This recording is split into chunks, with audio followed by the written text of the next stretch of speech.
Yes, indeed. Don't forget to check out Doggy Diamonds No Filter on Apple Podcasts and Spotify. It is an actual audio podcast. So if you're a fan of audio only and you don't care about the video, or you watch the video, but sometimes you want to just go for a ride, listen to the audio, go to Apple Podcasts and Spotify and check out Doggy Diamonds No Filter podcast. If you don't go in there and search, you could go right to the description box, right from your phone, and get the links. Also, for only $100, I'll promote whatever you need on my social medias and my website. That's my Twitter, Facebook, Insta Stories, YouTube community, and my website, which you will be featured on, www.doggydiamondstv.com. Hit me up on Instagram at Doggy Diamonds for your promo. Serious inquiries only. Must be Cash App ready. Let's get to it. Oh, man. What's up, everybody? Tried to get on here earlier for y'all, but I got me some ice cream today. So, ate my ice cream, came back in the crib. I gotta do a little workout tonight, gym in the morning, but I deserved it. I deserved it, some ice cream. So I went and got me some. So we're gonna get into this topic tonight. It's a few days overdue, but we're gonna tackle it. You know what I'm saying? So without any further ado, I present to the world myself. Just cut the music off mid-drum. Myself. What's up, everybody? I go by the name of Doggy Diamonds. This is Doggy Diamonds TV, as you know. Often imitated, but never duplicated. I am Doggy Diamonds. This is Doggy Diamonds TV. This is Doggy Diamonds No Filter podcast. Tonight, I am not alone. Guess who stepped on the scene? Introduce yourself to the people. Salute, Kareem Blizz Johnson, Brooklyn. And I repeat, Brooklyn representative, East New York native, Pimp Workman Houses, stand up. Pimp Workman Houses, stand up. A divine mind knows, a divine mind shows, all things work in divine order, all things work in divine order, all things work in divine order. I love my comrade. Let's get it. And I love my comrade as much as I love the audience and all the supporters. Damn, where do we begin at? Where do we begin with this one? This is tough. We've been supposed to do this for the last couple of days. I think since Thursday or Friday, since the list came out, we supposed to go live and build on this. But we gonna go there today. Maybe some people gonna be a little upset with what we got to say. But they ain't never stopped me from saying what I wanted to say. Damn sure ain't never stopped me. I went to try. I don't mind. So, a lot of artists are upset about the list. Before we get into that too, this episode is sponsored by Heritage Hip Hop, heritagehiphop.com to be exact. Heritage Hip Hop is a podcast, it's a YouTube, it's a website. So when you get a chance, just go type in the search bar Heritage Hip Hop. You know what I'm saying? They sponsored this show. So yeah, so let's get into this. I seen Meek Mill was upset. The Game was upset. Angie Martinez was upset. Diamond D posted something. A few people posted something. The thing that I'm not really feeling about it is that they saying the list is whack. Now, a list is a list, but when you get to that top 20, top 10, that's when you're supposed to be vocal. And I think a lot of them are not being vocal because they don't want to be called haters. But they might call us haters today, but that never stopped me from saying what I wanted to say because I'm saying what I want today. So when you saw the list, what did you think? Just like any other list that has come out before, whether it be a Source list, a XXL list, a Billboard, any of these lists, I don't give it any credibility because it's not coming from a genuine space. It really comes from a collective of people who not only appreciate hip-hop to its fullest, but people who were engaged in the growth of hip-hop, who really understand it, who would give a specific criteria for why certain MCs made the list, for why certain albums made. What is the criteria? And when I look at the first three paragraphs before they even got into the 200, there was no criteria. It was just a list composed and I have to say lazily composed by a group of individuals based on what they like or what they may have had access to. You understand? So I thought the shit was trash. I never given no credibility. And then when I started running through it, I'm like, come on, what's the criteria for this? But let me give you what another is the one. criteria for this shit? But let me give you another one. I'm not particularly fond. People say what they want about me. I don't care. I'm not particularly fond of Rolling Stone talking about hip hop. I'm not. Rolling Stone has always been rock and roll stuff. Now, if the Source made a list in their heyday, if Double XL made a list in their heyday, Rap Pages, Rap Sheets, even Vibe, I might accept it. But when you start having Rolling Stone, because I want to see who's the board, I want to see who's the committee, and I want to see who's set. You. Huh? They showed the picture of who was on that board. Yeah, but so that automatically makes the list null and void. But this is where I want to go with it. Don't be mad at the list because who you think should be on the list is not on the list. Because if certain people's on the list, people look at the list and give it credibility. You understand what I'm saying? To me, if you got top 200 albums, first of all, hip hop is not that old, but it's old, right? So if you got top 200, now you're starting to reach because you're going to start because some of our favorite artists don't have that many albums. It's rarely that some albums have some of your great artists that have always been great. Besides like the Jay-Z's and the Snoops and the DMX, it's rare that they have over 5-6 albums, right? So, and a lot of times the list wasn't all that. I mean, some of the albums wasn't all that. Like Marvin Gaye might have had a bunch of albums. Yeah, Marvin Gaye might have had a bunch of albums, but you don't remember all of them. But the difference was in hip hop, opposed to R&B, you used to get a chance to do another album in R&B. Hip hop, you do a WACK album, you kind of out the game. So the point I'm making is that when I seen 200, because I went to 200, then I went to the bottom, the number one, I seen 200, and I seen Travis Scott. I was automatically like, okay. So if I see Travis Scott, because that's number 200, right? Yeah. So if Travis Scott is number 200, then that means you got at least 3 EPMD albums on there, right? That's what I'm going to say to myself. Because when I think of EPMD, I could think of 3 albums that's better than Travis Scott, right? I could think of that. You got to have at least 3 Tribe albums on there. You got to have Liquor Swords on there. It's certain things that better be on this list now. Like it better be on here. Because when you have this as 200, it ain't that many albums when you really think about it.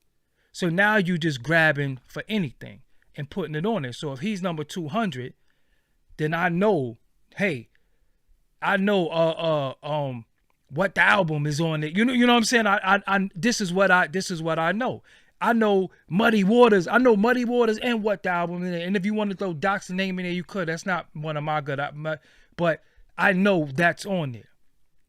So when I start thinking about these albums, and I start seeing, hold on, some of these albums on there ain't on there. I start thinking of compilations. I start thinking about Sunset Park ain't on there.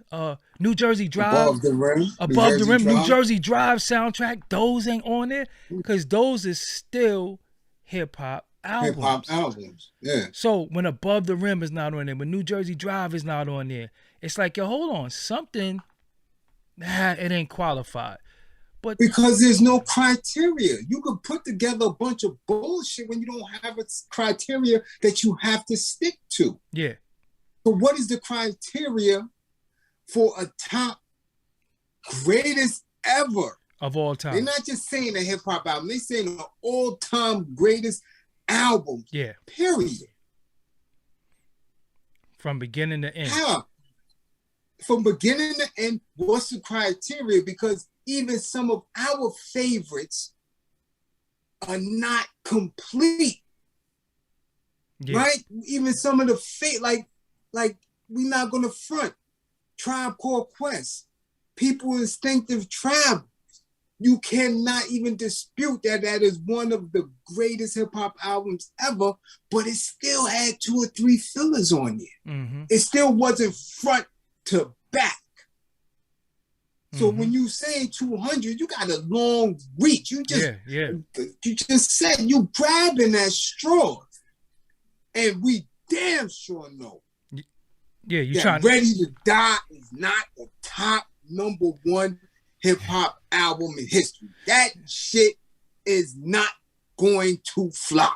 So let's get it. I didn't want to go there. And I'm going to say it. I didn't want to go there so early because it was 10 minutes in, but I guess we could just go there because all right. Yo, it's not because Ready to Die is not even better than Life After Death.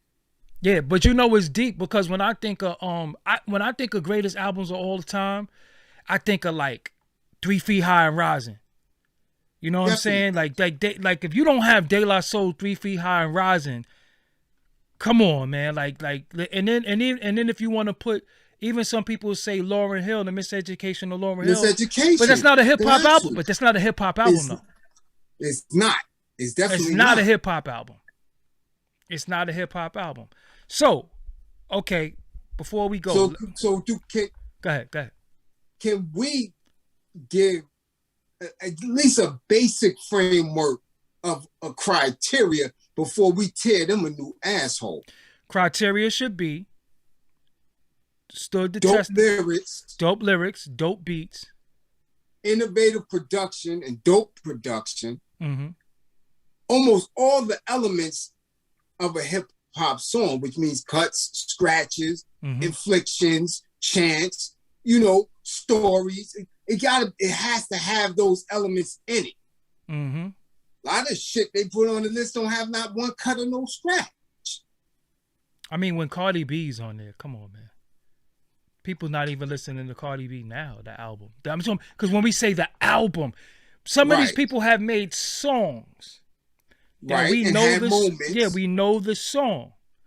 But the album, Diplomatic Immunity album was fire. By Dipset, that album was fire front to back. You understand what I'm saying? So, I love Stakes is High, De La Soul. That's like one of my favorite albums ever. Stakes is High, De La Soul is one of my favorite albums ever. That's like, I listen to that. I know that whole album. So, when we think of criteria, first of all, what I don't like is I feel like some of these people don't understand the culture, right? You don't understand the culture. So when you say, what's the criteria? Our criteria and their criteria is going to be different. Very different. Because that's why they shouldn't be speaking on it unless a good majority of us are on that board. Yeah, that's deep, and I'm not even saying just us, but specific individuals. If you're going to be a magazine that has been around and has the strength that Rolling Stone has, how come you don't have, when you're doing this list and putting it out there for the world to see, you don't have credible people from the culture on that team? Because it's a troll. Honestly, I'm gonna just be real. Right. It's a Basically, it gotta be. It's one of my favorite albums that I listen to. Me personally, nobody has to agree with me on this, but it's 2 albums that I love. One of them was Illadelph Half-Life. The Roots, oh my God, and even The Roots Come Alive. Now, The Roots Come Alive don't have to be on that list, but that's one of my favorite albums. But Illadelph Half-Life, I love that. I love that. You got me. I could just name it. I could name the songs on there that's fire. You know what I'm saying? They had Desperados and so much that's fire. But was it on the list?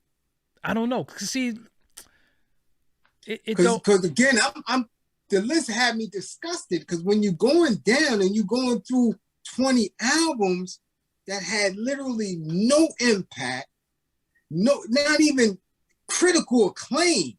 Nothing. Some of these albums never heard of. Mm-hmm. So they shouldn't even be on there. Yeah. That's y'all personal favorites when y'all getting drunk in the bar somewhere. Grippergate. Grippergate, or at the goddamn bat mitzvah, somebody said, hey, this is hot, and y'all put that shit in. Because a lot of the artists just, where did you get it from? So let's do something. And they made the distinction in those 3 paragraphs to say that they kept it English language. You dig? So let's do something. Which means that, let's do something. Let's go through it real quick for the people, so the people can see it themselves.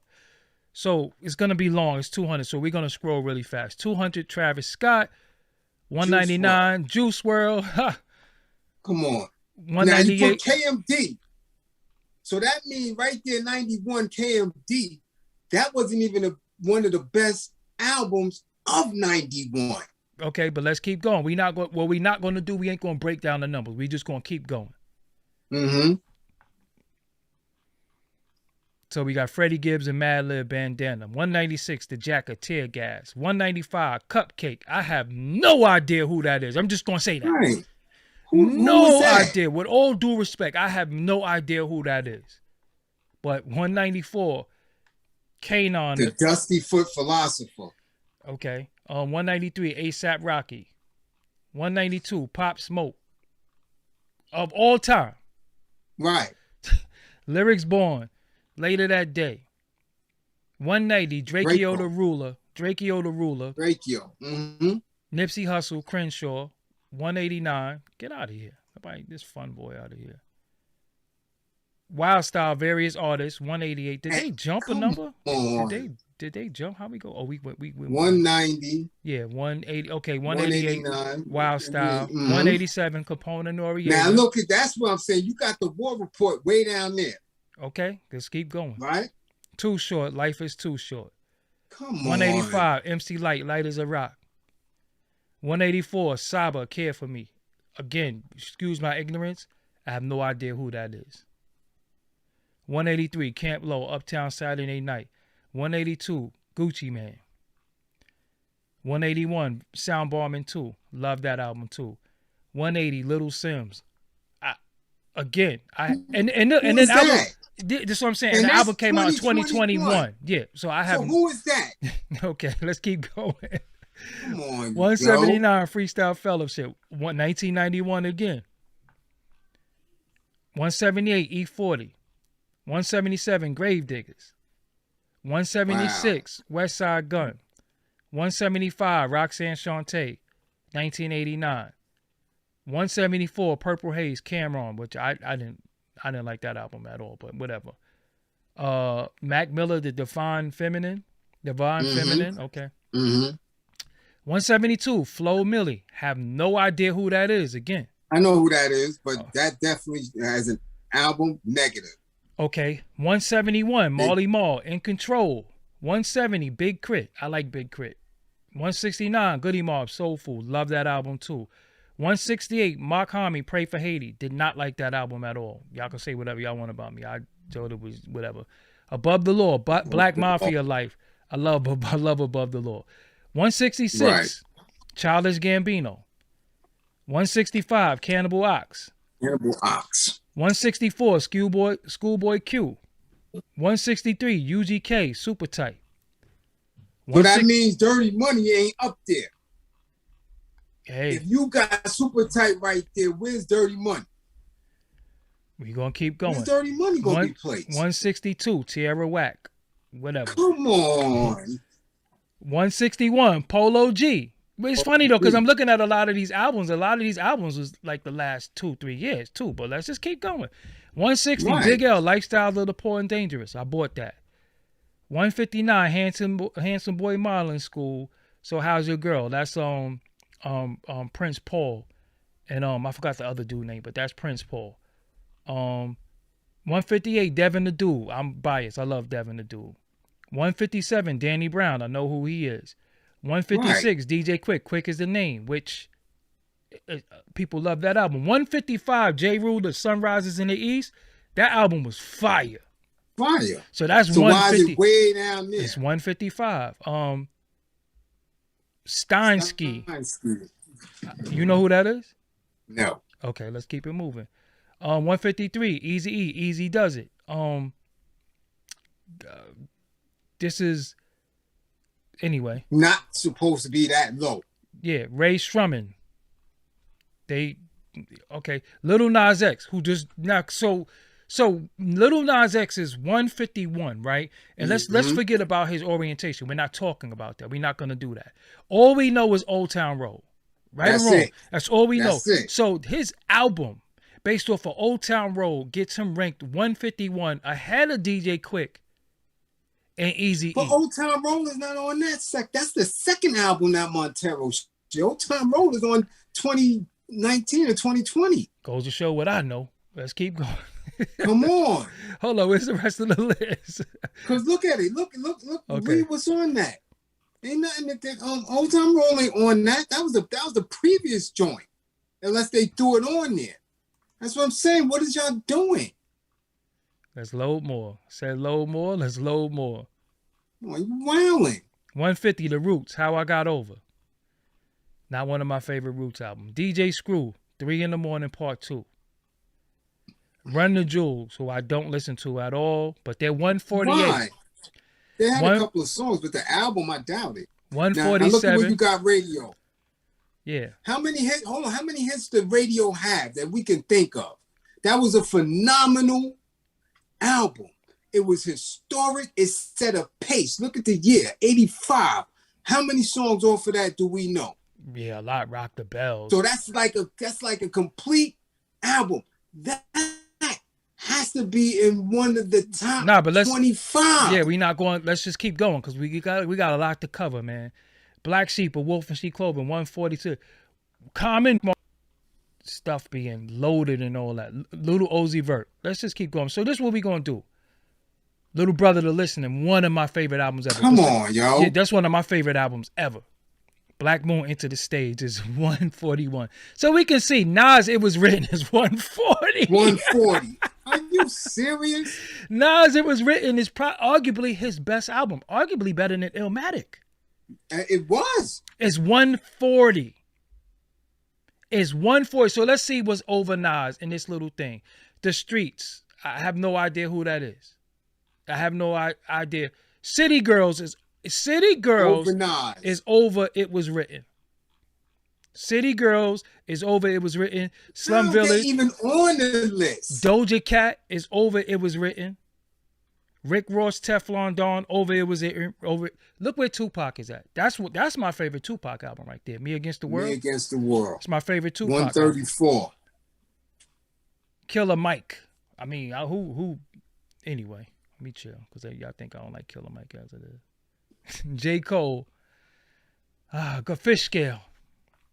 Fish Scale. Now, so that means Supreme ain't even on there. If Fish Scale is that far down, no. So you telling me Supreme Clientele ain't on there? So Pete Rock and Sail Smooth, Mecca and the Soul Brother, my favorite album from them besides Main Ingredient, that gave us Troy, that gave us so much classic songs. But look, straighten it out, everything. But Playboi Carti is over them. Right. Big Pun, Capital Punishment. Look how high up they are. Look how high up they are. 21 Savage and Metro Boomin is over It Was Written. Yeah. Okay, so let's just skip the BS. So we just got to go from 20 to 1. We got to go to 20 to 1. Yeah. Yeah. Yeah. Because it's a lot to we just showed them. So so far we can say that they don't know what the hell they doing, or they don't have a clue of what hip hop is. Okay. Future number 20. Little Kim Hardcore is 19. So Little Kim Hardcore is better than It Was Written, according to them. Right. According to them. Bullshit. And CNN. Mad Villainy is cool. It's cool. It ain't no top 18. Yeah, it ain't no top 18. And it ain't better than It Was Written. Jesus, come on, man. Nah, Jesus ain't nowhere better than College Dropout. This is what I'm saying. But this is look, Jesus is late up there. Registration even. Cardi B is number 16. Eric B and Rakim Paying It Full is 15. Okay. One of the most groundbreaking albums ever, as far as groundbreaking, yes. Groundbreaking, yes. Okay, there goes Supreme. 14. There goes Supreme. I ain't jacking 14. Dr. Dre 2001, which is my favorite album out of their camp, is 13. The Clips, Lord Willing, 12. What? Drake Take Care is 11. Number 10 is Lauryn Hill, which is not a hip hop album. It's not a hip hop album, not to me. She has hip hop on there, but she's singing on a lot of songs, so I can't really call that hip hop. So number 9, Low End Theory. Number 8, Into the 36 Chambers. Low End Theory had mad fillers. Missy. I don't even know what's on this album. What's on this album? I do. I know what's on. Everything is on it. But Missy, they're going to stop with that Missy hip-hop shit. Number 6 is My Beautiful Dark Twisted Fantasy. That's not better than College Dropout. No, it's not. It's not but it's better. hot. I didn't like this album. I only like one song on this album, truthfully. Kendrick Lamar, to me, is just overrated, period. But way overrated. Overrated. Public Enemy, It Takes a Nation to Hold Us Back. I think they got that. I really think, which is a dope album. I love Public Enemy, but I think this is on up there, number 4 so high, because white people like Public Enemy. I'm just being real. Yeah, and it's better than it was. Fear of a Black Planet. Nah, I like Taking Nations. I love Taking Nations, but Fear of a Black Planet was crazy too. But number 3, The Blueprint. I'm not mad at that. Come on, yo. Outkast, Stankonia. So okay, so let's do this. So let's do this before we see what the numbers. Listen, because look, hold on. Before Where's EPMD? Where's business? That's what I'm saying. Before we say what the number 1 is, we gonna go from 10 is Lauryn Hill. So that means there's no Illmatic in the top 10. Illmatic is not in the top 10, which is blasphemy. Right. There's no Purple Tape in the top 10. Right. There is no Life After Death in the top 10. And the number 2 is Outkast, Stankonia, which, for those who, I like Outkast. I think is, they're not number 2, but they belong. They nowhere near number 2. Yeah. On the top hip-hop albums of all time. And the number 1 is Notorious B.I.G., Ready to Die. Which is a put-together album. People don't even understand that Ready to Die is put together. They don't even know that it's put together. So when you say put together, a combination of the previous album with the new shit after the Bad Boy deal with Clive Davis. So when we say put together, we have to realize that put together means with some songs from a previous album that they threw on to this new album. That's why it's sonically all over the place. So look, that's why you hear a song that sound like they made it in the basement, and then you hear a song that was radio ready. So now, what that top 10 list means that The Chronic is not on there. One of the most groundbreaking albums ever. Doggy Style is not top 10. Right. Illmatic is not top 10. The Purple Tape is not top 10. And Wu-Tang. Not even Wu-Tang Forever or 36 Chambers. And look, and Mobb Deep is not top 10. Right. When people still playing that shit to this day. Yeah. Yo, they still playing that to this day. They still playing that. Yo, the albums that we name, we're still playing. But Cardi B is up there. All those albums up there. Even DMX, Get Rich or Die Trying ain't top 10. I wouldn't even be mad if you said Get Rich or Die Trying. I wouldn't even get mad if you said that, but it's not. It's not. You got to because again, from beginning to end, you're not skipping over nothing on Get Rich or Die Trying. Yeah. Only thing I skipped, but everybody else liked it, was I think 21 Questions. I didn't like 21 Questions, and I didn't like PIM. I didn't like that shit at all. But it wasn't whack. But I didn't. But it wasn't trash. Yeah, it wasn't trash. No. But if you liked it, I understood. It wasn't trash, and it wasn't a filler because they released it as a single. Yeah. But the Infamous album is not there. The Infamous ain't on. Listen. Let me tell you something. I wouldn't even be mad. I'm telling you. And people may have to go back and listen. The documentary was a mean. The Game? Oh yeah, album. yeah. Yes. No, we ain't gonna front on Game. Yes. Nah, Front we not to gonna. back. Nah, we not gonna We're front not on. gonna front. Not gonna front on the Game list. Nah.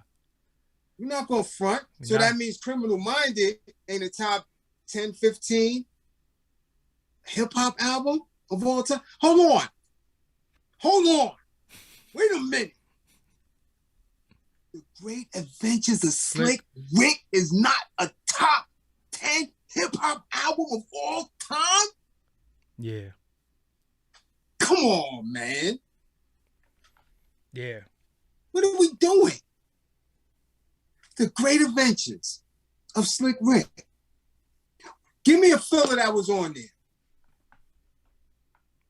I can only name Wasn't one. a filler on there. It Not was. one. It was. What? Davy Crockett?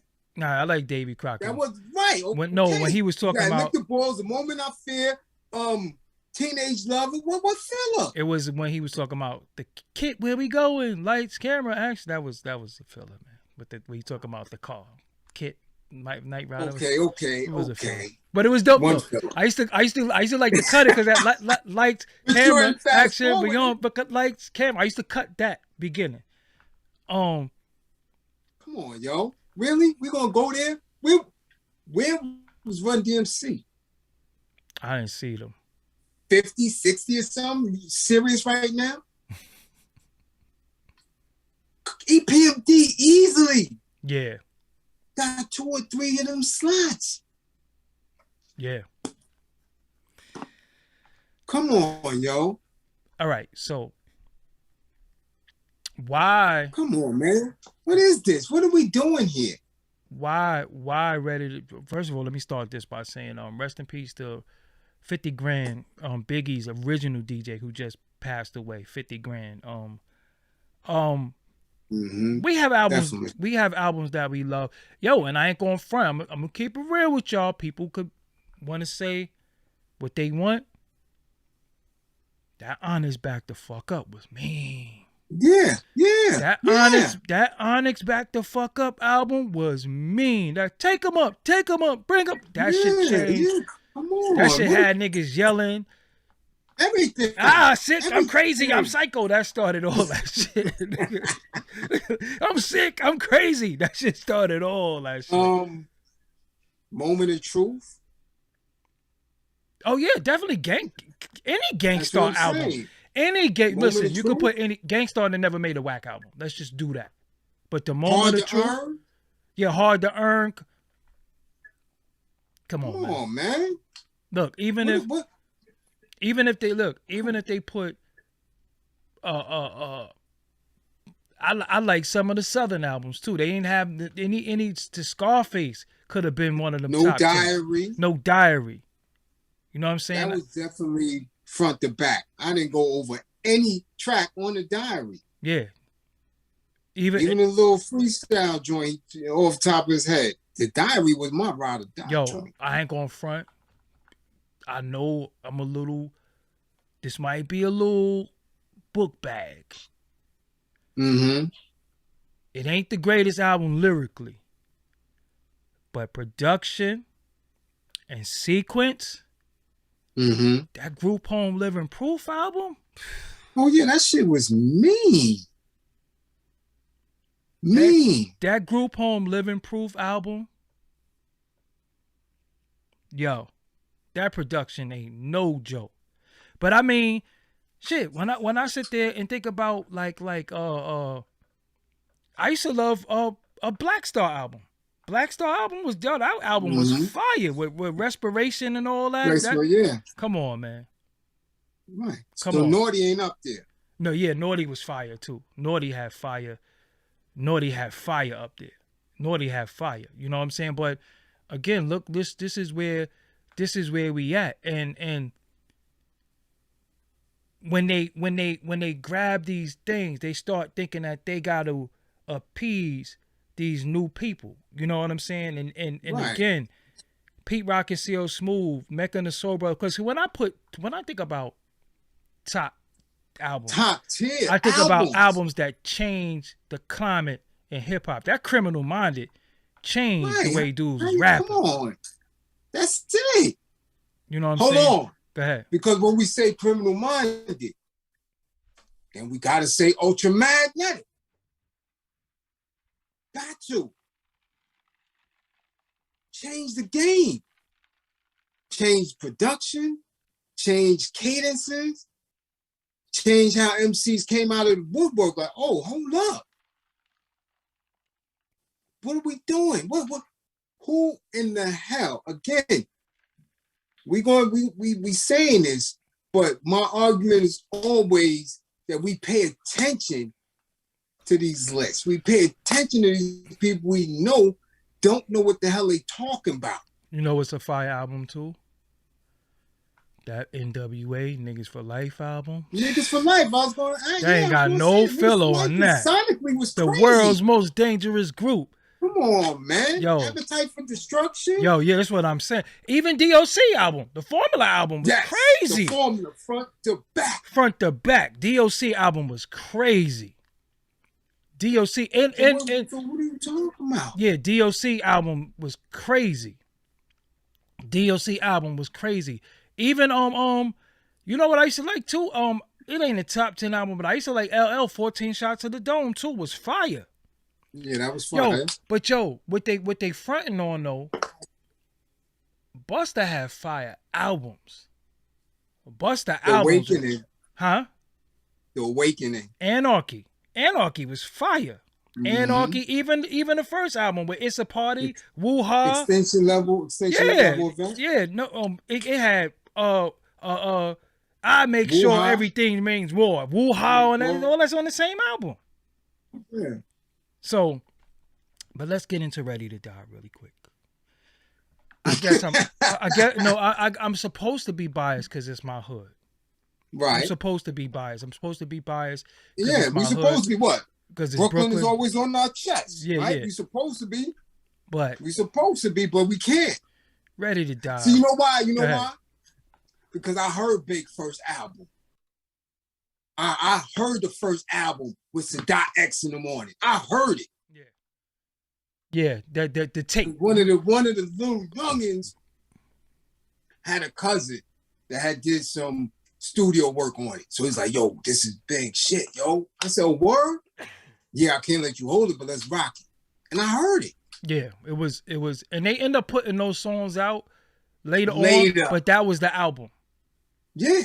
Oh, that was it. Somebody said something in there. Now, top 10. Just keep it real with y'all. Before we get into Ready to Die,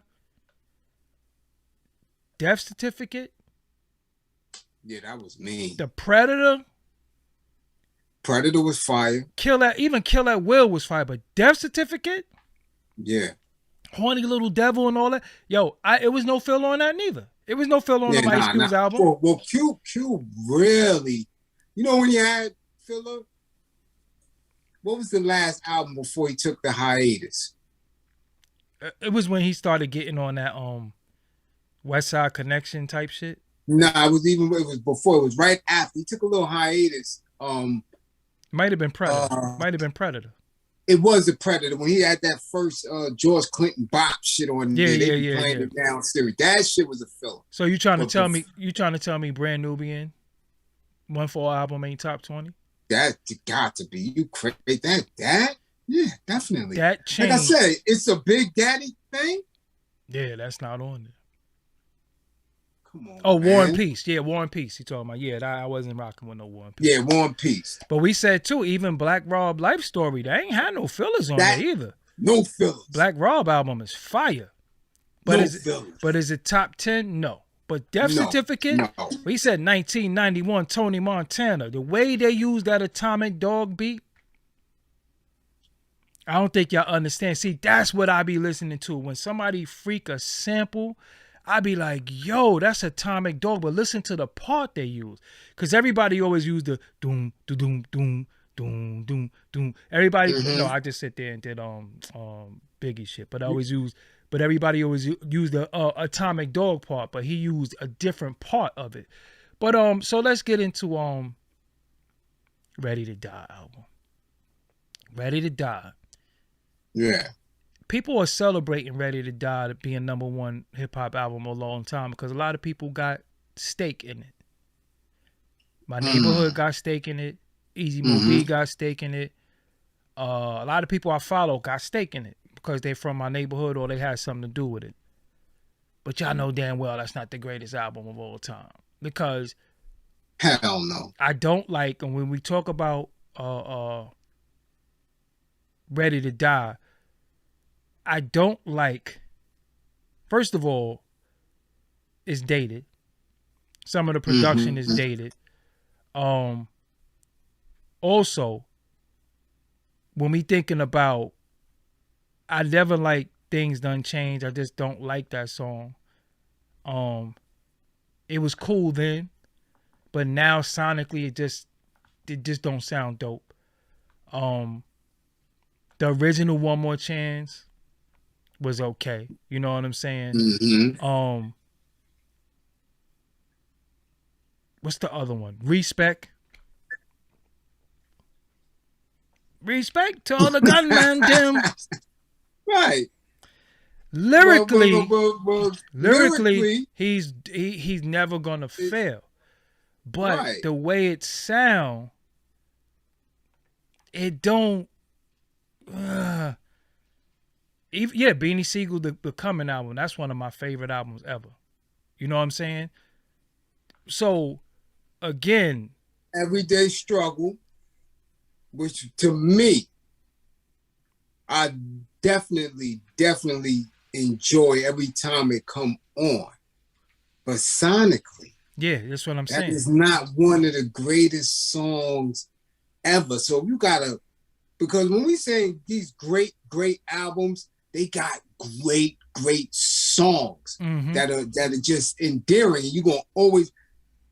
It's some people that still never really heard Everyday Struggle. Like I mean, that's my type of big. I like Everyday Struggle. I like Party and Bullshit. That's my big. Once he got into the like Party and Bullshit. Yeah, I like Party and Bullshit, man. Cause I thought it was fun. Deuce in the Bubble Goose. Yeah. Come on. I like that shit. Come on, man. I like that shit. Party and Bullshit with my shit. I like that. Yeah. I ain't like that. Yeah. Sure do 222s in my shoes. Holla if you need me, love. I'm in the house. Yeah. I like, for that, come on, man. For that time, shit, that was my shit. That was my shit. You dig? Mm-hmm. But, again, that's not on there. That ain't on the album. What? Party and Bullshit. Yeah, that was on the soundtrack. That ain't on the album. But see, this is what they did with them. They pushed them through with a lot of the remixes and a lot of the big produced songs. But if you listen to Ready Die right now, that's not like you listening to All Eyes on Me. You're not going to sit there and listen to the entire, and we're going to see, because didn't they just do a, when they do these big celebrations? Yeah. Very recent, yeah. Mm-hmm. Very recently. Mm-hmm. A lot of them joints that people are loving are not on that Ready to Die album. Mm-hmm. It's just not. It ain't. Mm-hmm. Simple as that. Greatest of all time. Again, we long live the King. It's so many joints. Long Live the Cane is an incredible album, but if somebody didn't pick it, I could understand, because some of it will sound dated as far as the production, right? I could get it. But when the music so then them songs too on Ready to Die is dated. No, definitely. But when I'm saying sonically, when shit started changing and the hip hop was still sounding like hip hop, but it was sounding clean and loud. Right. When that Strictly Business album hit, that shit hit different. Cause you listen to You Guys to Chill right now, listen to that in some headphones. You're gonna be like, yo, this shit knocking. Yeah. This shit knocking. You know what I'm saying? So it was certain albums that changed hip hop, the way hip hop was made. Yeah, even Bismarck Going Off album. Biz Going Off. Ain't no fillers on that. You know what I'm Diabolical. saying? Yeah, ain't no fillers on that. So when we think about when we think about albums that change the way albums are made, that's Illmatic, right? That's Illmatic. Illmatic set the tone for where dudes made it for that new era. Yeah, it was okay to be a street intelligent dude. You know what I'm saying? Because Rakim was intelligent, but it wasn't street. He didn't really talk about guns. He didn't curse. He didn't talk about guns. He didn't talk about, selling crack. He didn't talk about, smashing chicks. And G-Rap did it, but G-Rap lacked in the production where Nas lacked production. He lacked in the production. So what happened with he got swallowed up. No, G-Rap, listen, G-Rap, what happened with the production, G-Rap had the Rakim syndrome. What is that? They were rhyming over break beats. They were break beats with samples over them. So those drums was on the Ultimate Breaks and Beats album. I never liked that type of production. And it reminded me of when Nas came out with Made You Look and he did those type albums. Those were break beats. So it sounded like the old G-Rap Rakim sound. That's why I didn't like them Nas albums like that. I didn't really like a lot of those albums after he did certain stuff. So I didn't really like as a producer, it's just certain breaks. It came a point where dudes was chopping drums. When you just loop the drums, I didn't like that. I just personally didn't like that. You know what I'm saying? So G-Rap had a lisp also. His enunciation and his lisp, although he's top 5 rappers of all time lyrically. Some of the shit he said, people always talking, metaphors. G-Rap is the king of that. Nobody, you name them, I don't care. They will say they behind G-Rap, right? So he had a lisp, and his enunciation wasn't all that. And some of the production wasn't dope. You know what I'm saying? So when it came to G-Rap though, again, lyrically it was fire, but the songs you remember. And that's it. You understand what I'm saying? So when Nas came out, Nas shit was mad poetic. He wasn't yelling.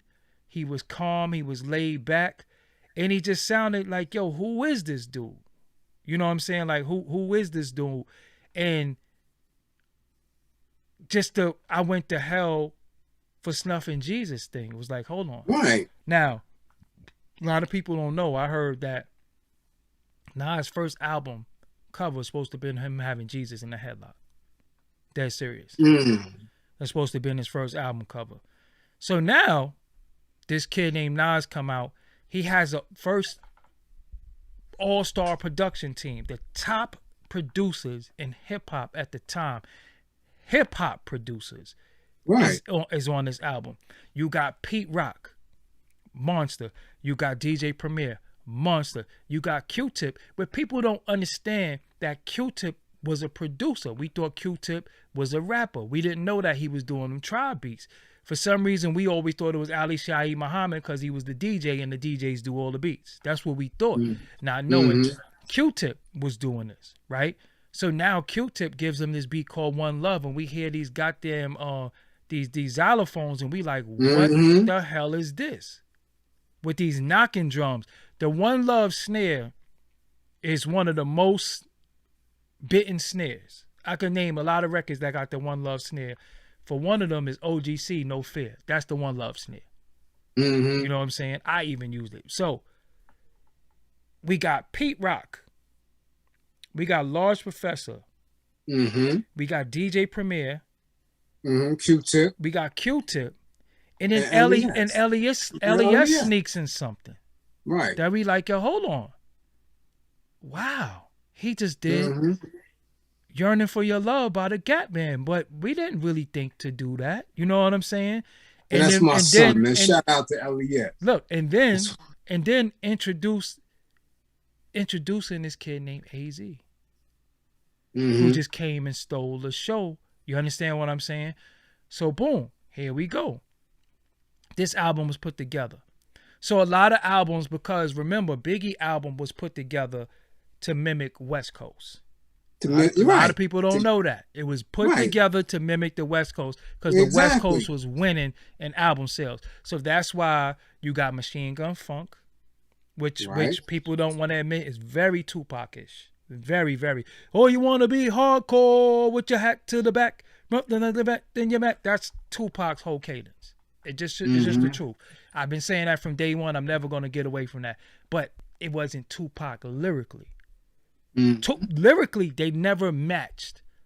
The style, Biggie was influenced by Tupac. I remember recording Biggie vocals and he would ask for mad tracks for vocals. And I'm like, listen, you got a lead vocal, you got a hype track, and then you got an ad-lib. Why you need mad tracks for your vocals? Because he was stacking his vocals the way Tupac would do it. You know what I'm saying? So now you got Machine Gun Funk. Then you got Big Papa. Now, when you go, I love it when they call me Big Papa. Why is that sound in there? That was the same synth sound that Dr. Dre was using. Think about when the chorus comes on for Big Papa. Why is that sound in there? That was very West Coast. That was what the West Coast dudes was doing. So it was patterned after selling records. That was the sound that was selling records. Now it had at that time. So it had, it had his East Coast sound because then he does the unbelievable. He does certain things. But if you listen to the album as far as sequencing, it was sequenced okay. You know what I'm saying? Because some of them songs just didn't match to me. You know what I'm saying? It didn't because again, it came from the old project. Yeah. That Exactly. They was able to take.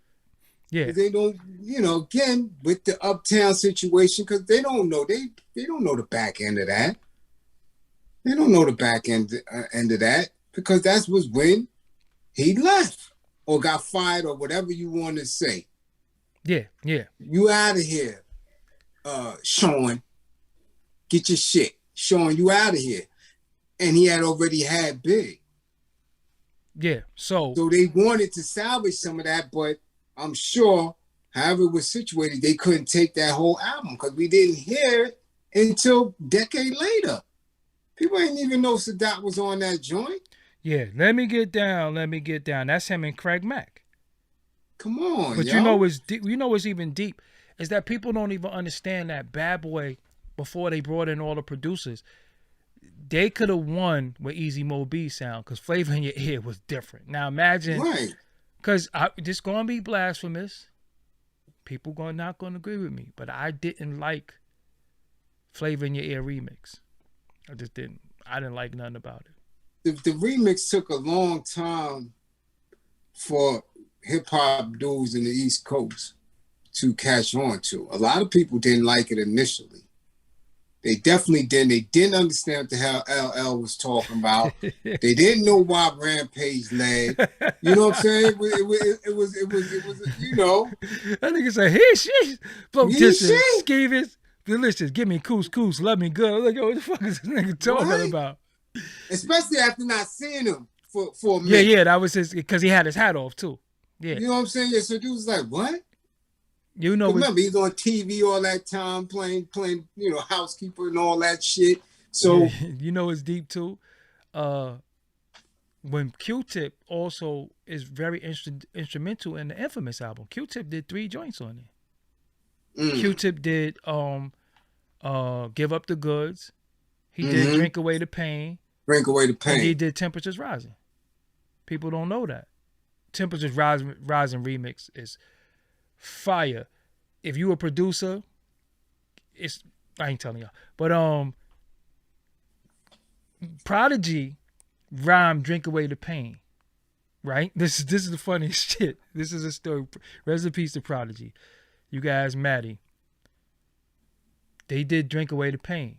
Prodigy is talking about liquor. In that verse. He's talking about liquor. Q-Tip comes in there on Drink Away the Pain and says, Tommy Hill was my nigga. He's rhyming about clothes. The song is called Drink Away the Pain. Because he didn't drink, he didn't rhyme about liquor. He rhymed about clothes. This nigga Prodigy was like, what the fuck is he talking about?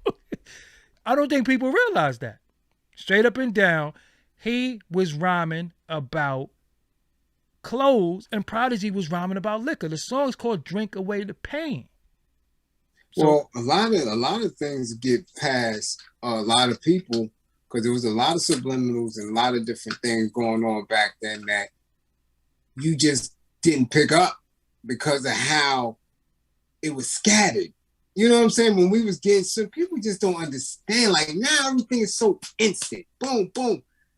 Dudes was making songs and you probably wouldn't hear the song for another 8 months or so. You understand? It was just so much going on. So it's a lot of subs and a lot of songs, a lot of stories can be, brought to light. Tommy Hill was my nigga. Yeah. What the fuck is he talking about?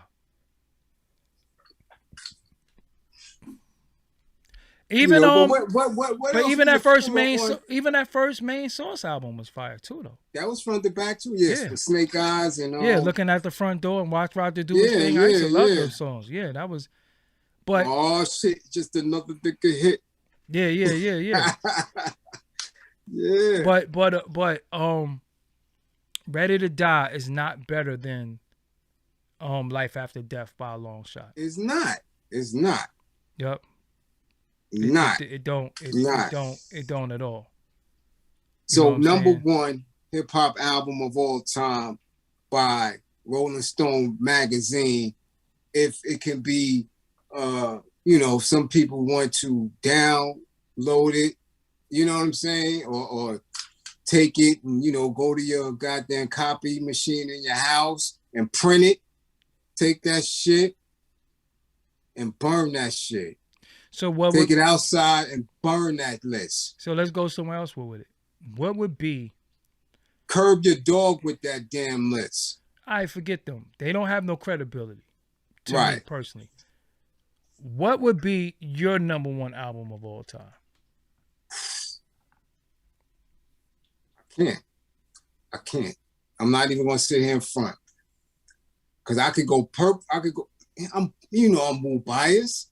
So what? You understand? But it's tight between Purple Tape, Supreme Clientele,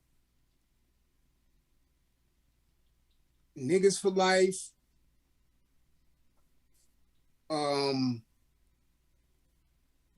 Illuminati, Diary. It's just certain joints that I play all the time. Certain moments. Again, I can front on Low End Theory. It's a lot. There's too many for me to just say all time. I could take this one and I'll be content. Right? Wu-Tang Forever. Shit, come on, man. Heavy Mental. I told you I listened to Heavy Mental for like 4 months straight. I'm gonna be honest with you. My number one album of all time, if I had to take one album to listen to forever, it would be the Purple Tape. You would take the Purple Tape? It would be the Purple Tape. And you would be straight. You wouldn't need no other hip hop record. I would play between Glazes of Ice. Incarcerated Scarfaces, which I think is the hardest record ever. Criminology. But man, this nigga said Stand on the Block, Reebok, Guncock, Avalanche. The way he said that, Stand on the Block, Reebok, Guncock, Avalanche Rock. The way he flowed, that's how he started the song. Niggas wasn't starting songs like that. Dudes is like, hey yo, especially Greg Nice, hey yo, every shit was hey yo. And he started every shit. Like, I don't know what the fuck that was all about. Hey yo, Dizzy Gillespie, hey yo. That's how he started everything. But Glaciers of Ice, but listen, you got Glaciers of Ice, you got Rainy Days, you got Can It Be All So Simple on there, you got Heaven and Hell. You can't lose. You got Ice Cream. You can't lose with the Where My Killer and the skits alone. Where My Killer Verbal Intercourse is on there. Verbal Intercourse, everything. Yo, Where My Killer tape at? You know what I'm saying? Like, my name Knuckles from the Wiley era. My name Knuckles from the Wiley era. Come on, man. How could you lose? You can't You can't lose with that. Not to me, but just that you can't. But again, when you are behind them walls and them bars, and you in one of them, 5x8s for dolo, and you just got your little headphones, and you listening. It depends on where you at as a person, right? And I love the purple tape. Damn, Cream is on it. Look, no, Cream ain't on there. Nah, Cream ain't on there. Yeah, Cream. I love the purple tape, definitely. But I'm telling you, I would get in that shit, and I'm telling you, Illuminati, yo, that shit took me there all the time. And then I'm telling you, when I heard Priest, when I heard Heavy Mental, that shit was something. I'm telling you, it's just certain things. I would set the purple tape down. I would set the purple tape down. And that's how I always judge, Infamous. There's a lot of shit that just hit different, man. It just hit different. Now, so if I was stuck, I would have to take the 7-Day Theory. I would have to take that. Okay, I wouldn't even be mad at that. Now, what I will say too, with me in hip hop songs, I do need some heartfelt songs. I love heartfelt hip hop. I hate that shit. You don't? I just told my daughter I hate that shit. You don't like all? You don't like All I Got Is You? That's for me. That's as heartfelt, but the way he do, I just like Ghost. Period. So the way he do it, he don't make it to where you feel down. No, I ain't talking about that Rod. I ain't talking about that Rod Wade shit. I'm talking about a nigga just talking about some real shit. Cause all that bullshit. I'm talking about real shit. All Tupac shit was heartfelt though. That's what I'm talking about. I like it. But I didn't like the tones, and I'm telling you, as an avid individual, appreciated Pac and his message and everything he did. I hated that tone. I don't like Dear Mama. I don't like Brenda. I don't like those type of songs. So Many Tears? Hip-hop. So Many Tears is a different tone. That's one of my favorite, but that's like heartfelt though. Nah, that's one of my favorites. Yeah, but I Need Love is the one that made me care. I can't stand. Yeah, but that's not heartfelt. That's not heartfelt to me though. That's... Yeah, but it's the tone. Nah, I don't like hip hop with that tone. I don't like that shit. Nah. I'm not gonna listen to it. I'll turn that shit off. I ain't listening to that shit. Get it out of here. I don't like it. All that I Got Is You. I listen to that shit all day, every day, because the tone of it.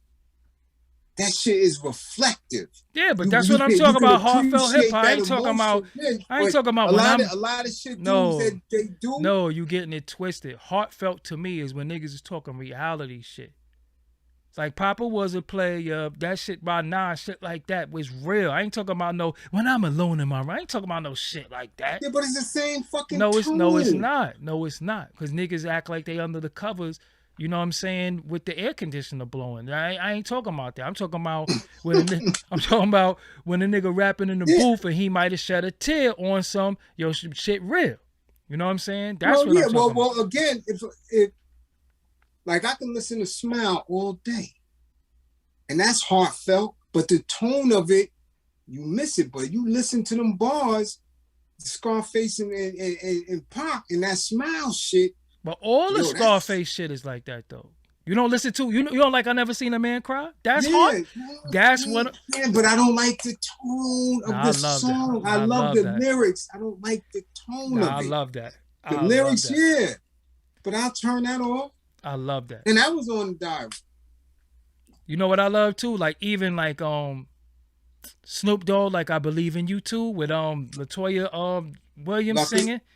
No, LaToya Williams singing. This is what I'm saying. Yeah. Like even Dave East got. I like the beat more than I like the song. It's called Mama I Made It because this dude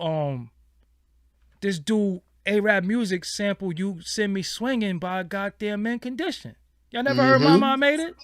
Mm-hmm. They just played it. No, but the end. Who just played it? Who just played it? On Sirius Radio, they play a lot of Dave shit. At the end of You Send Me Swinging, It's some chords in there. A-Rap music sampled that shit. See, then again, that's what I said. I like different music for different reasons. Like Beanie Siegel, Change Gonna Come is my favorite top 10 record of all time. You never heard Beanie Siegel? Yeah, all the Beanie. That's what I'm no saying. Choice. That's what I'm saying is heartfelt. I'm saying that they're talking about real shit. You know what I'm saying? Fucking, you done bought. He said, he said to his girl, you done lost 4 lives. Yours in the 3 you aborted. That shit's so hard. Like, you know what I'm saying? Well, the chains going. Gucci Man just dropped some heartfelt shit to his wife. What do you call it? It's called Mrs. Some shit. Yeah, but whatever his last name is. That shit is mean. I ain't gonna front. That shit is mean. Listen to it. The shit just dropped. That shit is mean. I have to listen to it. My thing is, I like Gucci Man. Ignorant shit. I like you get the bag and flip it. I get the bag and flip it and dump it. Listen to that. I ain't gonna front. I'm gonna go on record. I don't care who don't like me. That nigga Takeoff could rhyme, man. From Migos, that nigga could rhyme, man. Yeah, all right. Takeoff, nah, that nigga could rap. I ain't going. I want to front on him. I want to front on him, but I can't. You can't. Well, I don't front on none of them. I'm gonna be honest. It took a minute because that Versace bullshit. I was like, who the fuck is this? This shit? No. But after a while, and you start listening to them, they got some shit with them. Nah, Takeoff. They ain't skilled. They ain't nice. Nah, he nice. Nah, Takeoff is nice. He could rap. He nice. Takeoff could rap. Yeah. Nah, that nigga said my bitch walk around and see Christian. I can't even do. Yo, that nigga Takeoff could rap, my nigga. He Takeoff is nice. I ain't gonna front. He nice. I ain't even going. I don't even. I want to front on him. I want to, but I can't. That nigga Takeoff could rap, my nigga, for real. He's up there. He's up there. Up there with who? With everybody. Takeoff is up there. Facts. I mean. I want to front on him. I want to say, nah, Versace, nah. That nigga Takeoff could rap, my nigga. Like, when I listen to the nigga, I'm like, yo, hold on. This nigga nice. Hold on. Percocet pill on me. I mean, you don't listen, you ain't never listened to none of that shit? Listen. That shit is hard. Go ahead. Listen, I'll go back. I listen to some of this shit. You get the bag and flip, I get the bag and flip and dump it. And they've gotten better, but he ain't nice. Nah, that nigga nice. I ain't gonna front. I want to front on him. He better than DMC. You thought DMC was nice? DMC, hell no. But DMC voice is one of the best voices in hip hop. When he had it, unfortunately. When he had it. Yeah. Because I'm telling you, nobody. Yo, every freestyle Migos ever did, even the 2 Migos members sit there when a nigga Takeoff start rapping. They be like, even they be like, yo, he about to go. Let's just chill. Dead ass serious. He nice. You know what I'm saying? And again, we at a day and time where there are new artists and they okay to me. They overrated people but then when I listen to them, I be like, yo, nah, he is nice. It's almost like the baby. The baby is nice. You know what I'm saying? Yeah, the baby's nice, but still, he ain't nice. He's you know what it is? When people come from specific eras and they try to push everybody into, oh, that's mumble rap or this, that, you don't understand. I understand everything most of these new artists spit, regardless of how they deliver. And I'm telling you, I'm a stickler. I listen in between the bars. And I want you to take me somewhere, make me understand, make me feel it. Right? Make me feel it. Let me hear something. So I listened to Benny when everybody was talking about, yo, Benny's nice. I listened to that. Let me hear. You dig? Where's that with it? I listen to the baby. Damn all the theatrics and all that shit. The boy could get it in. Now, Lil Baby, overhyped to me. I don't feel it. He got some shit, but I don't feel he's overhyped. So is your man Dave East and all that other shit. I'm not buying that shit. They lazy in between the bars. They just not nice. Now, they overhyped. Now, whatchamacallit, Conway got a song called Forever Dropping Tears. I love that type of rap. Shout out to, you see that person who just said, I fuck with Samad Savage of the new generation. I don't know who that is. But Heritage Hip Hop is his name in the chat. That's who sponsored this show right here. So you could click his name when you get a chance. Go to his YouTube, go to his podcast, go to all that. Hold on. I want to address somebody in the chat real quick. Y'all ain't listening to nothing, Blizzy. Check yourself. That's your name. Shout out to you. You comment a lot, but Takeoff is nice. And you got Statue of Liberty signed, so you're a little biased. So one thing about me, I'm not New York biased, right? Because if we going to be on some New York bias shit, it ain't been nobody that came out of New York City in years that's fire. Because most of the kids that's coming out is drill rappers. And then we got Dave East. You know what I'm saying? Who is what? What? He could rap. You could put words together. This is what I'm saying. He could rap. But it ain't been nothing that was groundbreaking to me. It ain't been nothing that made me say. Nothing memorable, nothing made you rewind, nothing. And a lot of the shit, I'm like, huh, what? Yeah. So, he hasn't said. Nobody from, and I'm keeping a buck. We haven't had a new. Yo, when we say artist. People can rap, y'all always say Joey Badass. Joey Badass been out for like 15 years. Why y'all always talking about Joey Badass like he a new artist? Joey Badass been out. And when you've been out that long and you don't have that much material, then you can't rap. Joey Badass. All right. He can rap. He's all right. No, I think he can rap. He all right, yo. Where's the yo? Then he came out the same time ASAP came out, right? That's true. Look at the quality of work. I like Rome Streets too. Rome Streets is nice. But see, it's a sound that a lot of... Listen, we have two different sounds in New York. We have... You either drill or you got this... Which Wu-Tang started... EPMD started, Wu-Tang started, RZA started, then Rock Marciano reinvented it, then the upstate dudes started doing it. These beats with no drums, just samples. You know what I'm saying? That's some old EPMD shit. Then RZA started doing it. Then Rock Marciano did it a lot. And then the upstate kids did it. So we either have drill or the Rock Marciano sound. Yeah, but that ain't got nothing to do with the lyrics. Damn it, because when he's speaking about lyrics, you're not gonna hide behind the producer. And that's what a lot of people do, though. Yeah, a lot of dudes do. Yeah, they do. Nah. You're not gonna do that to me. I want to hear you. I want you to come and bring your ass to the lunchroom. You're not gonna hide. And because the beat is fire, you can just say anything. We're not going to do that shit because Group Home ain't nice. Nah, they not. But the production was fire. And it was good enough, what they were saying. And Dap you're not going to tell me that these new dudes is nice. They not. You know who Malachi rhymed like, right?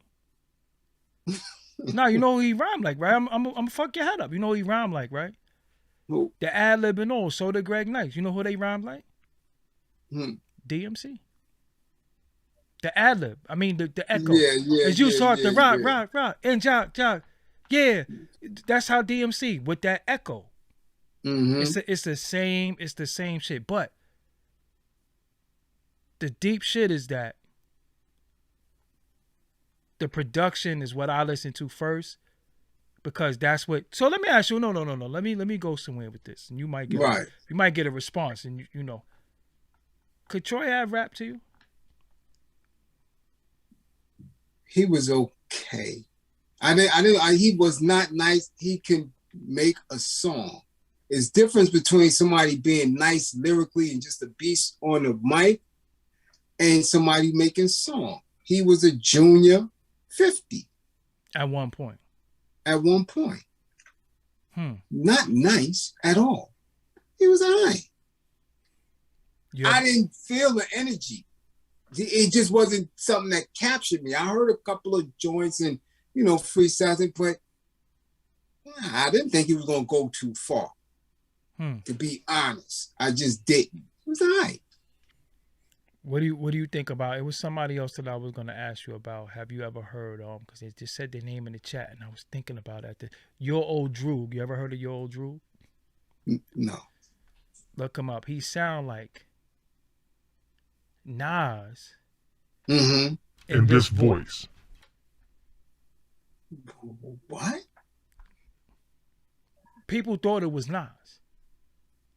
Okay. But Your Old Droog was following me on Twitter. And I followed him back. And I went to look for his name and type on something. And I realized he wasn't following me no more, so I blocked him. Oh. Because when you do that follow... Why the hell am I going to look him up? So when you do that follow... I'm going to look him up for? When you do that follow and unfollow shit, I just block you. I don't play them. I'm not looking him up then. The fuck I'm looking at? Come on. Is he in the mix? Like, is he still coming out? Like, is he going, I don't know. I don't check for him. Come on, this is hip hop is like the NBA. You got to stay in shape. But he could rap though. He could rap. Your Old Droog was he had lyrics. He sounded a lot like Nas, the old Nas, or the Illmatic dude that everybody liked. You know what I'm saying? But that follow and unfollow shit, I just shitted on him for that. Yeah, fuck you now. You know what I'm saying? Y'all keep saying Makami. I don't like Makami. I went and listened to Makami. I ain't see what y'all was talking about. Yeah, just like I don't see what they talking about with this Corday dude neither. I don't like that. Like, it's just certain shit that just is, y'all trying to push that and force it down. Out of here with that shit, man. Dudes ain't nice. Who was Corday? You don't know who Corday is? Nah. He's out west, but he I like Hus Kingpin too. I like Hus Kingpin. I like Rome Street. I would have to I like Mussolini. He's a mix between so many different people, man. You know what I'm saying? So many different people. It's a mix. Where he from? He young or? Yeah. Hold up, Corday. They call him Corday now, or he used to have one of them names, right? Like them C3PO Corday or some shit like that. He used to have one of them names, right? With them letters. His name is Corday.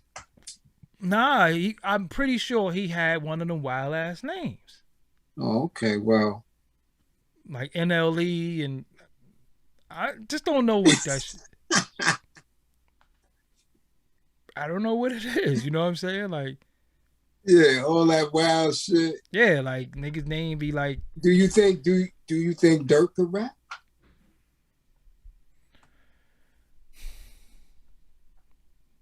I'm saying, despite can Dirk rap? I never really. But you said Takeoff could rap. I never really listen to. Can Dirk listen to Dirk? I never really checked for Dirk. Listen to him. You know why I never checked for Dirk? It's very petty. It's petty. I'm petty. I'm gonna be petty. Nigga dyed his hair blonde. You know, I wanted to. When he had the little, the shape up, the fade and all that, I was going to see what he was about. But when I seen him with like bleach blonde Ric Flair dreads, I was like, nah. What? Nah, I was like, nope. Come on, these niggas had on Versace. You listen to them. That shit is Versace. Look at 20 years old, man. Come on, go listen to Dirk. Dirk the rap, man. So, you actually went, because you got to go to a salon for that. Nah, they can do that shit in the crib. Nigga went to a salon. They got chicks that can do that shit in the crib with Kool-Aid and shit. I don't know, like, I ain't saying that's what he used, but I don't know. I'm going to go listen to him. What should I listen to? The blonde hair just look weird as fuck. I don't know, I don't know, it just look weird to me. Like, the blonde tips bother me, but when your whole scalp is blonde, like. Listen to the joint with him and Vaughn. I like Lil Bibby though. I do like Lil Bibby. I like one song he made called Water. I think Lil Bibby voice is ill. Little Bibby voice is ill. It's another little dude I was listening to out of Memphis, and I can't remember his name. Yeah, but it just jumped out of my head. But let me ask you something. This is Memphis was ill, but his man got smashed. This is the perfect time to ask this. Okay. Perfect time, and I think because of his interviews and the way he talk, y'all love him. What we doing with Kevin Gates, man? Come on, man. As a what? As an artist, as an MC. Come on, you serious? No, I'm serious. Because I never listen to it, and I be wanting to figure out what should I listen to? Garbage, man. Garbage. Trash. Garbage. Trash. These are dudes that just, for whatever reason, unbeknownst to me, that people pushed. I'm telling you, they may have had a moment or two, but as an MC, get that shit out of here, yo. You know what, Bob? These dudes did more outside of on wax or in the booth that loans to them in their appeal. Cause on wax, that shit out of here. I ain't gonna front. The thing that bothers me about Kevin Gates, like, he just got fun boy tendencies to me. Like, I don't know. He just lost his broad or whatever. That bond that they supposed to have had for relationship goals, right? That everybody else be having. Right, relationship goals. Yeah.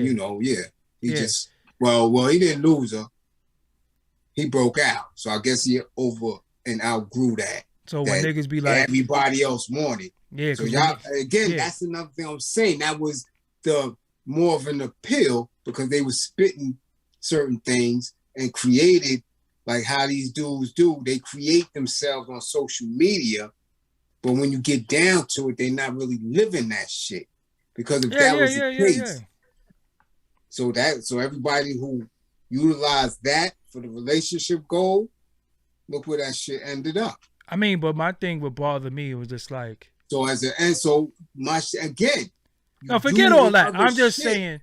But look, no, I'm biased though, bro. Shit. No, but listen, when sometimes when I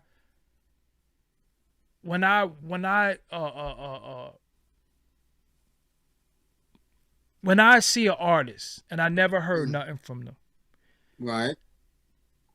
Their interviews can make me rock with them, right? So he was saying stuff, but then when I started seeing him with a fucking feather in his head, and he was like, "I like to eat the booty." Like the shit that I'm just be real with you. I'm gonna be real. This, people could just be whatever, say what you want to say. When you say you eat booty sometimes, you like to get your butt eaten sometimes, I ain't into none of that, right? But you have to specify sometimes who you talking about. Because just saying you like to eat booty, that shit is, to me, that's just a whole different game. Like, you better say you talking about a chick. Yeah, this is what I'm saying. Because you might be partying. And then the other thing is, I'm just saying, you can't just say I like to eat booty because you gotta specify, yo.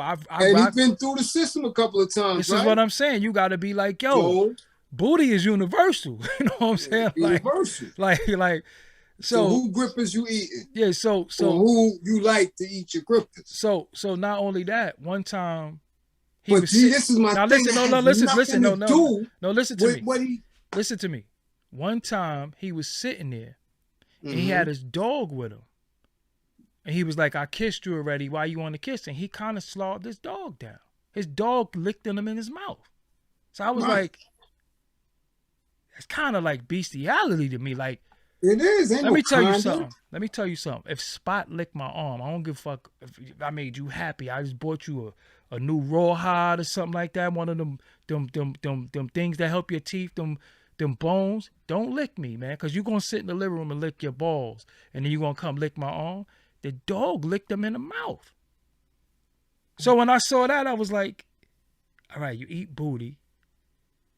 You letting the dog, I kissed you already. Why you want to kiss? I gave you a kiss already. All right, give me a kiss. And the dog licked him in his fucking mouth. Mm-hmm. I was like, nah, that's the Euro shit. Like, we don't do that. Y'all can find the video. So I was like, then I just started seeing, like, a nigga just sit there with a feather in his head, then his baby hair be teased. I'm like, nah, I can't relate to you. So even what you might be rapping about, I don't think I could relate to. So I never listened to him. You know what I'm saying? Yeah, but again, that's what I'm saying. You got some people who we appreciate as an artist, maybe doing wilder shit than that we never seen. My thing is, if you're going to do all that weird shit, your bars better be up to par. Somebody said Mystical. I never fuck with Mystical. When he had Mystical is nice. When he had that short haircut like Tevin Campbell, I ain't rock with him. Mystical is nice. He had the same haircut as Tevin Campbell. I didn't rock with him. Come on, stop, man, because Nas got some weird hairstyles. Nas is wilding. Jay-Z got on a dread wig. I don't know what's happening with dude here. So again, like I said, I separate, and we have to. Nah. So we don't get caught up into idol worshiping. You gotta separate man, the person, the woman from their art, from their creativity. I said the you have to, because ODB was bogged out. Yeah, but he was test to that. He was bugged out, but as an artist, phenomenal. Yeah, the same. Nice, but he was phenomenal. Some of that shit he did was genius. He had the same haircut as Tevin Campbell, though. Who, Mystical? Yeah. Listen. It just bothers me. Yeah, but you got to listen to the song instead of just don't look at them. Yeah, but then you kept going down for different scrapes though. Yeah, well that's different. That's what I'm saying. So the haircut, you look at the haircut and be like, it's starting to make too much sense. Come on, man. He had the same haircut as Tevin Campbell. I ain't playing. This nigga hair. That's that Can We Talk. I ain't rock with it.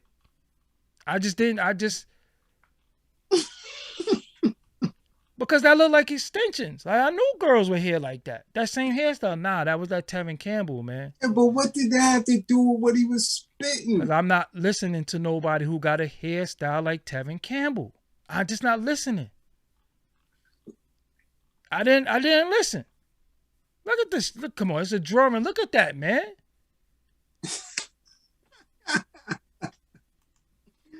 Oh my God. You was listening.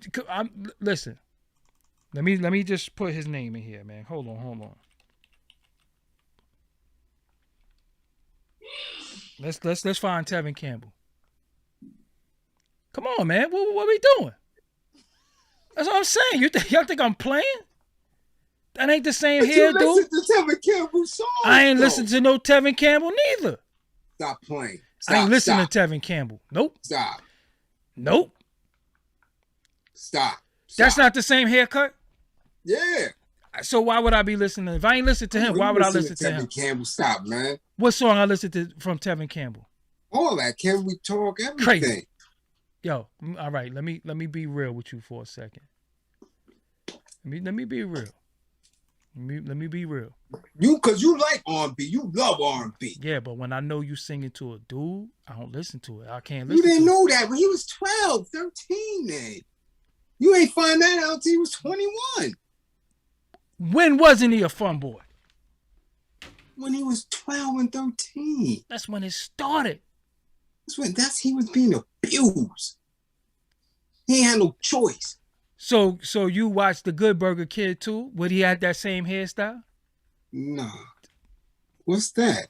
The Keenan and Kel dudes. He had that same hairstyle. I didn't watch that shit. Yo, that's a kid's show. That's a kid's show. Yo, when Tevin Campbell was, I wasn't listening to that. I didn't listen to that. I did not listen to that. Just keep it told with you. I'm ready. What? You learn. You ain't listen to none of that shit? Nah, it was sus. You asked some people, Luther, we didn't know. He was on the same charts with Guy and all them. He was on the charts. I don't give a fuck. How you didn't listen to Tevin Campbell? Cause it was sweet to me. It was sweet. I didn't fuck with it. I'm gonna be real with you. That shit ain't getting no play in this ride. That's like you watch Mr. Rogers growing up. Yeah. I was a kid, Mr. Rogers. My pops told me, you can't watch this dude. Something wrong with him. Now, who you know? When I was a kid, you wasn't there yet. Fact. So at that point, nobody knew who the hell Mr. Rogers was. You know how much shit that we watched because we ain't had no other channels? You act like we had mad channels. Nigga, you had 2, 4, 7, 11, and 13. Even fucking 5 and 9 came later. Everybody watched PBS. We all watched Mr. Rogers, Electric Company, Zoom, and all that other shit. So you wanted to be that nigga neighbor? No. We just watched them. What else you want to do? Look, nigga's so sad, right? Even if I watched Little House on the Prairie too. What the fuck? We ain't had nothing else to watch. You act like we had a variety of shit. I ain't gonna front. When I was little, I would just sit there and read books. I wouldn't watch TV. I would just watch wrestling, shit like that, and watch TV. I mean, and read. I ain't gonna front. And you had the opportunity to watch wrestling. I'm telling you, when I came up, wrestling was only on the Spanish station. I used to watch it on the Spanish station. Didn't understand shit. They all had masks on, but that's how much I liked wrestling. But see, when you went down south, it was on regular broadcast TV. Yeah, because it was on TV. Now we know how contracts work, production, regions. Back then you didn't know. So I would go down south and watch Junkyard Dog and Kevin Sullivan and all that shit, Dusty Rhodes. I come home, niggas ain't know what the hell I was talking about. Like, what's that? That's wrestling. You know what's deep, right? You know the Blue Train that was on Channel 13 too? Mm-hmm. You know who the conductor was, right? Who? George Carlin. Oh, George Carlin. He was the conductor. Right. One day he said, fuck the kid and take it from me. I'm the conductor. That shit had me rolling. But nah, I'm telling you, I ain't listened to Mystical. First just of all, because how he looked. Shit was corny to me too. I didn't really think. They was like, yo, he the new James Brown. I'm like, how? Well, listen, early Mystical, he didn't get his footing. Shit was corny. Right? He didn't get his footing. Again, first of all, that region wasn't doing nothing when he was coming out. So, of course, nobody really going to pay no mind. You saw his hair, though? That was after the fact. Yeah, I saw his hair. I ain't listened to it. I'm telling you, I was that petty. I look, you nigga look crazy. I ain't listening to him. That's like Lil Wayne. We listened to Lil Wayne for a while. He probably still rapped the same, right? But when you listen to him, what do you see? You see Wild Custy. So you can't be sitting. I don't look at him anymore. It hurts. I don't. This is the point that I'm making. So if I see you from the beginning and you got some Tevin Campbell extensions, I'm not listening to you. I ain't even listening to that nigga. Who? Tevin Campbell. Can you keep messing with Shorty, man? Come on, man. Even with what song he was, and I didn't even like Tevin Campbell's voice either. Only thing I heard from Tevin Campbell was the song "Shh" because it's a Prince song. Mm-hmm. That Break It Down. That's a song that Prince wrote. Other than that, I wasn't listening to that. And he wasn't singing to no chick. So I like R&B, but I like when dudes are singing to a chick. But I don't know who you singing to, homie. That was after. When he was a little kid, he was singing to a chick. Nah, you know who? You know, I read something. Allegedly, you know who he was allegedly messing with? You know who he was allegedly messing with? Let's look it up. I'm look it up. Who? I'm gonna look. I'm Whoever he was allegedly messing with, he was abused, man. They ran in this gripper gate. Okay. This gripper gate. Come on, man. Okay. Come on. We can't victim shame. Can't do that. Can't do that. He was a young child. 12 and 13, and you around Quincy. You around all these top-notch adult gripper gate keepers, not just regular gripper gate. He with the upper echelon. We don't know what transpired. So you can't blame Shorty for that. Did he ever say he was? No. Then why are we saying he was? Shit, because I know better. And I know better. Ain't no way in hell. But let me show you something, though. That we going to say that now in this day and time, that's a lot of sus shit going on with children and the same individuals in play. You know who that is? Know who that is? No. That's Rashawn Patterson. You remember that singer, Rashawn Patterson? Oh, yeah. All right, that's all I'm going to say. That's him with a beard? Yeah, but look who he with. Yeah, but that wasn't... So that's new. Yeah, but they go back. That's new. After he came out as an adult. Come on, man. These dudes is doing this shit as an adult. I'm talking about when he was a kid. They go back. He was a kid coming on the Fresh Prince with Tatiana Ali and all that. He was a kid. And his songs, shit. Well, he was top charting songs. He was sus back then too, though. Huh? He was sus back then too, though. Kids can't...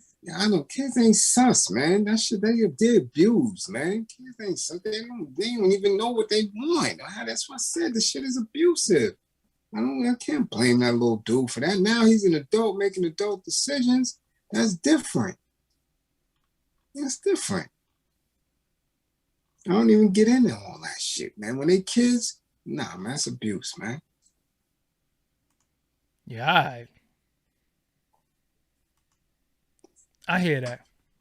I don't know where this bill went, but yeah, cause shit, it's always gonna go there when we talk about the industry and how spooky it get. And these same people is the ones who's making these fucking lists, talking about the best hip hop album ever, and they don't know what the hell they talking about. So we just kick that credibility right in the ass. But my thing is, why, when we have others who are more visible than we are and are in those rooms, they don't say, yo, hold up, man, what you talking about? What are you talking about? Well, we've been kicked out all of them, right? Again, these are people who say, I put on for the culture. I get this and that for the culture. Get around the murals and get quiet. Yeah, but we're Dame Dash to talk about this list. Where's Teddy Riley to talk about this list? Where all these dudes at? They say, yo, hold on, y'all wilding right now. But all of them people that you talking about are somewhere. See, in order to go against the system, you gotta attack the system and really go at it. So the issue with a lot of these dudes, because a lot of people's having an issue with the list, but they pussyfooting, and this goes for Diamond D, Angie, everybody who's showing who did the list. You got an issue with Ready to Die being number one, but you don't want to say it. Mm-hmm. Because that's what your issue should be. I mean, a list is a list. I'm calling Daddy-O too. Yeah. I'm calling. Yo, Daddy-O, what's up, man? Yeah. Tell him that list is bullshit. And definitely tell him that, number one, that's trash. But that's not happening. That album is not the greatest hip-hop album of all time. But you got to realize, that's a negative. But you got to realize, everybody. But a lot of these dudes who had a voice, when they had a voice, they got pushed out. When as long as you can talk, still got pushed out. You got a voice. I don't care what it is. Yeah, but you have a voice. Yeah, but who cares about your voice though? Well, a lot of them still in position, so Who? Like who? people care. Like who? Who's in position? Hip hop done got narrowed down to where they only care about. Okay. Who's in position? Mm-hmm. Those who rightfully can say, nah. And who is that? Jay, Nas. All of them can say, yo, nah, nah. But they want to We be ain't jacking that. But they want to be in Rolling Stone. They want to be in alignment with that. They want to be in alignment with that. If so, you really want to be in alignment with him, say, yo, hold up. Why I'm not number one? Because they try to make like the list is not relevant and they're not going to publicly go against Biggie. They're not going to do it. That's a dangerous game to go against Biggie because you're going to be called a hater. Fuck they care about being called a hater. They got billions of dollars. Because they keep anointing him as this great, because they got to hold him in a high regard that he deserves, but they got to hold him in a certain place because that's just what they've been doing. That's what they've been doing. You know what I'm saying? Yeah. And again, it waters down the culture to a very low degree.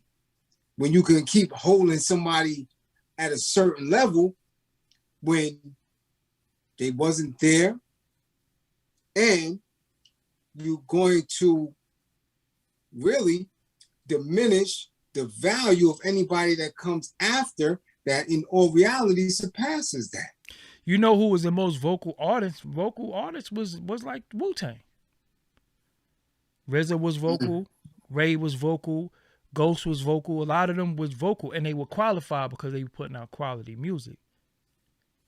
So once hip-hop became very, very friendly, in the sense of everybody wanted to be down with everybody, that deaded a lot of vocal shit. Because once you got... See, what they did was, they made it to where if you spoke your piece or you said something, you was a hater. Nobody wants to be called a hater. Because once they call you a hater, you automatically disqualify from any conversation because they're going to say, oh, you a hater. Even if you're telling the truth, you just call a hater. Yeah, I'll be a hater. I hate bullshit. I hate when people try to pass off bullshit as something that's a high quality standard. That list is bullshit. But I'm going to tell you, what happens is that it's the same story. It's you hater, you broke, and you old. That's what hip hop did. So if when what was a rapper that said he was better than Biggie and Tupac? Even the some rapper said that. Who was that? And they got on him. He wasn't better than him, but he got on him. But I'm like, you're supposed to say you're better than somebody. Kodak, yeah. You're supposed to say it. You not though, but you're supposed to say that. But see, they're gonna say that you're a hater, especially when it comes to this bill. They're gonna say we're a hater and we old, but they're gonna steal from this bill and they're going to make it seem as though that they said this shit first. Because so far I haven't heard anybody say it the way we just put it together and articulated. Mm-hmm. That album was all over the place.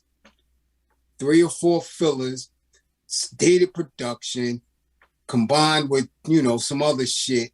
And it was pushed because of the singles and the remixes. It's not the greatest album. You got albums that was so great that weren't touched that to this very day will outclass that album at any given time. Well, streaming mess albums up anyway. Albums up because people don't want to put the effort in. No, not only that, it's the sequence. The album is off now because at one point you had to listen to the album through. You could skip it on the CD. You can skip it. You couldn't skip it on the tape. You couldn't skip it on a record unless you went through it. You could skip the CD, but now through streaming, it's song by song. You can just go to that one song. You can go to that one song. You could go to that one song. So what happens is now the album don't matter no more. What song go after what, the sequence don't mean anything no more, because now you could pick out the song you like. You know what I'm saying? So now when we're talking about greatest albums, I mean, you like a song, but you're not gonna listen to the whole song sometime. You know what I mean? The whole album sometime, because the way they, you know, mess it up. Somebody said Warren G created G-Funk genre. You bugging. Warren G didn't create that. Above the Law created that. Do your homework, please. Warren G did not create G-Funk. No. Above the Law created that. Dr. Dre did not create G-Funk. Above the Law created that. Did y'all? Not even going to tell y'all that. Anyway. Y'all just be regurgitating shit. Y'all don't even be knowing nothing about. Y'all, I mean, on some real, because I'm going to be real with y'all. If y'all love this culture, but y'all don't be knowing what y'all talking about a lot. But they don't take time to research and study. All you got to do is research. That's Above the Law. Created that. Hutch. They created that. Mm-hmm. They had nothing to do. And Warren G and Snoop was with Hutch and Above the Law first. But, you know, it is what it is. So, your number one album of all time, you can't. DJ Quick started G-Funk. Well, Quick. Who would you call Quick G-Funk? Quick had a lot of styles. He wasn't G-Funk. He had a lot of styles. I'm gonna keep it real with you. Incredible producer. I'm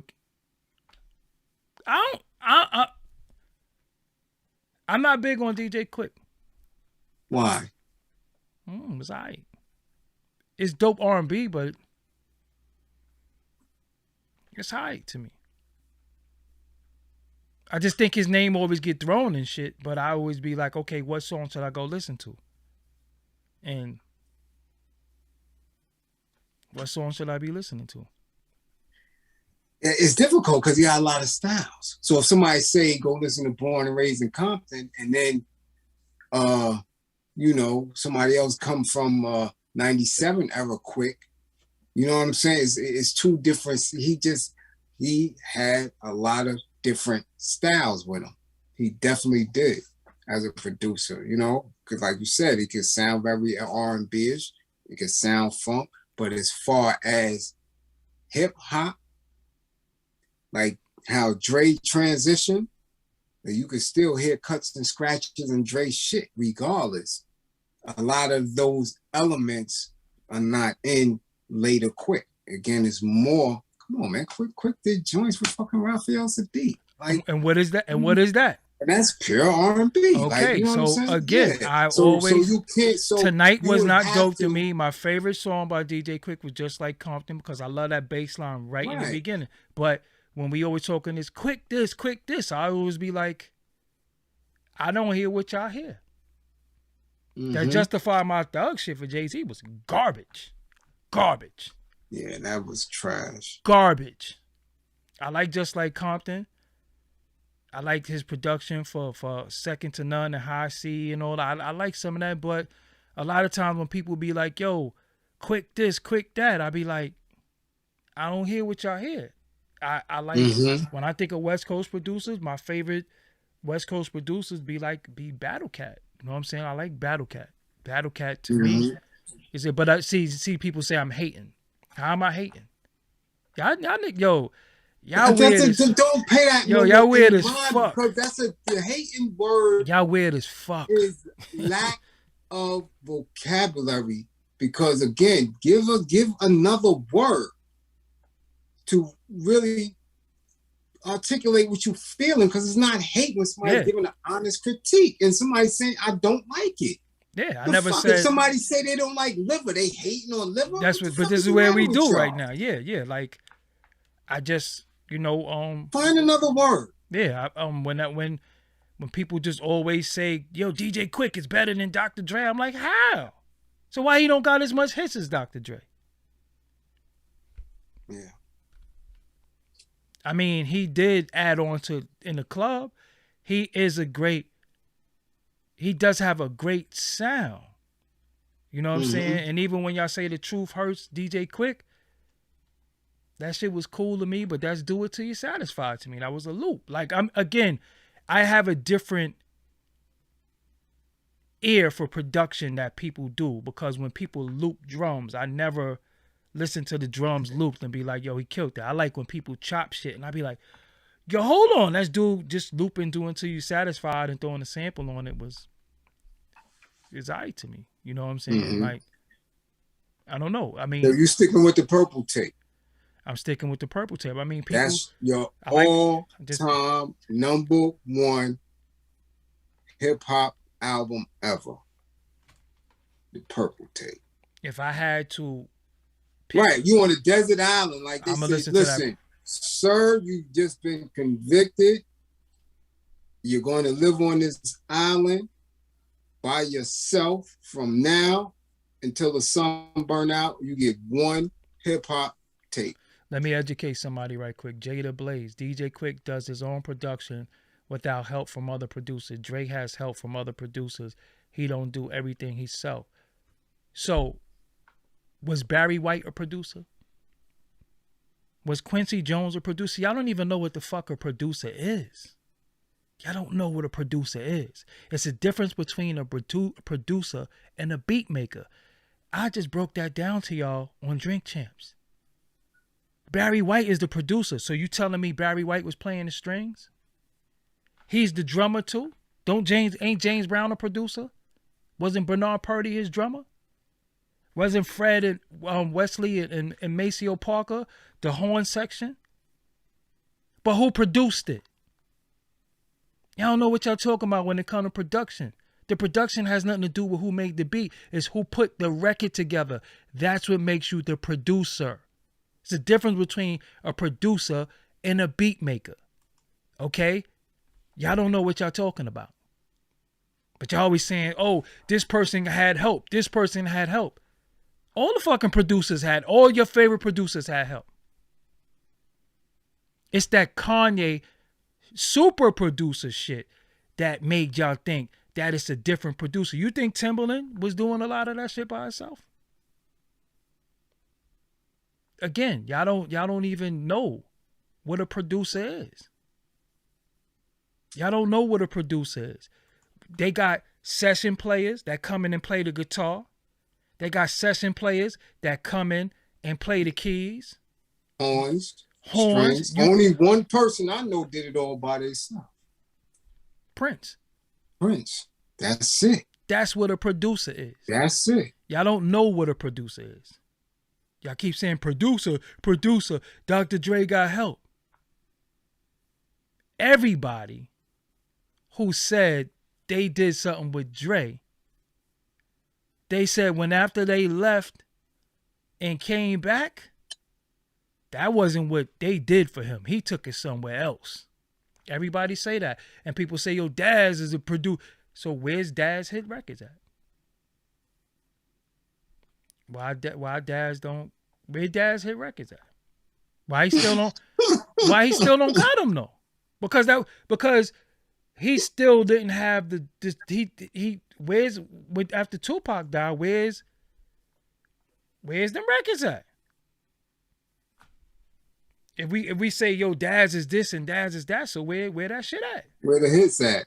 It still should be there, right? Because regardless of anything, regardless of the business, regardless of labeling, regardless of any of that, if you are a hot producer, sonically, you're going to appeal to anybody. And you're going to have a hit. It's going to be created. What did he put together? Who Daz produced for? He did some of the Tupac shit. He did. No, I'm saying after that. Damn, yeah, that's what I'm saying. Who?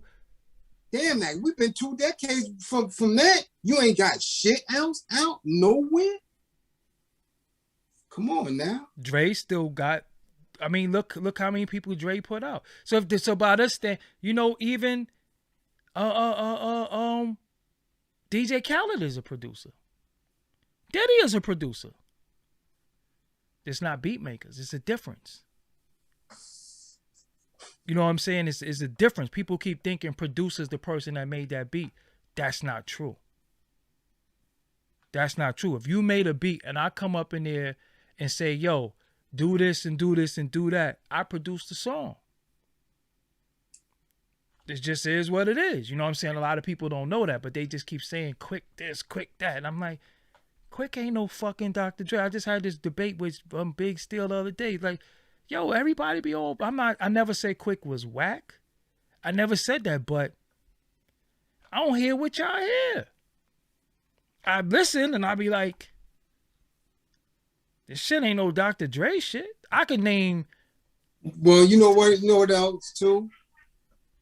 If you was from out there, those who are from out there have a different ear for that shit. Just like we over here. Like we'll start saying Pete and Mr. Walt and all. We'll go through mad producers and people over there be like, who? What? Why? They wouldn't hear what we hear. Like, and we say certain songs will fire, they would, why? Like, Iced Out Medallions, Royal Flush, all that. We start saying a whole lot of different songs. But you know who did Iced Out Medallions, right? Another producer that don't get no credit. Easy LP. Right. And I just said something about him on Twitter the other day. Easy LP was fire. Again, when we start throwing out, they got a different ear for Quick than we do. That's just what it boils down to. I don't think they got but when you're talking about in the whole context, Dre out there. I mean, yeah, that's what I'm saying. Catalog, right? We can't even dispute that. But again, when it comes to production on the West Coast, me personally, I'm gonna listen to Battle Cat. I'm gonna listen to Battle Cat. I'm gonna listen to DJ Khalil. I just like that type shit. I know with Dre, like me being a producer, I can tell, like, I like when a nigga made a beat and I be like, oh, that shit hard. Dre drums don't even swing. It's everything does that. But his sounds and his mix is so dope that it is what it is. But everybody always, every time you say Dre. Well, and then again, you as the producer, and I always tell you this, I tell it to my son, people who can create music, who can create a beat, who can produce from a blank space is incredible to me. Just like I tell people, a mechanic, a motherfucker that can lift an engine and do some shit incredible to me. That's just a different skill set. So when it's hard for a producer to have a conversation with somebody who don't produce, because as somebody who just dances and just like the music and all that, it's different when they don't understand a one, a two. They don't understand a tempo, a pace. They don't understand. So when you saying, I know what he did, that shit ain't take nothing. Yeah, it's a little different for me. It's different. Because I remember. That's the only thing was, you don't be hating your body. Yeah, because I remember being in the crib. Technical aspects of it. Yeah, because I remember being, outside somewhere and just going.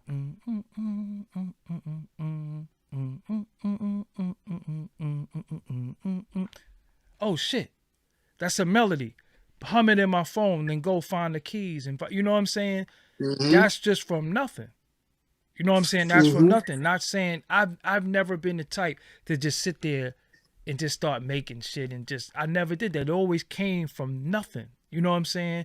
And then you just start building around it. And when I hear Dre shit, it be shit in that beat that you don't hear that I hear. Right. You know what I'm saying? Right. Like it might like even, but I respect the fact that in the club beat, DJ Quick got a lot to do with that beat.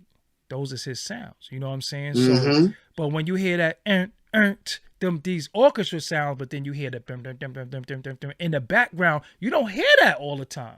Everybody don't hear that, but that's what I hear. You know what I'm saying? That's what I hear. So a lot of time, like I said, salute to him. But again, like, I mean, like, the shit is alright. Like, the fuck y'all, like. Right. So we're gonna leave it at that. Yeah. So we're gonna leave it with the purple tape. The purple tape for me was and the 7 Day Theory. 7 Day Theory. All right. I can't I would love to put Supreme Clientele, even Bulletproof Wallace, but again, I you know how I am about politics. Because Lord Superb right on that. Listen, come on, man.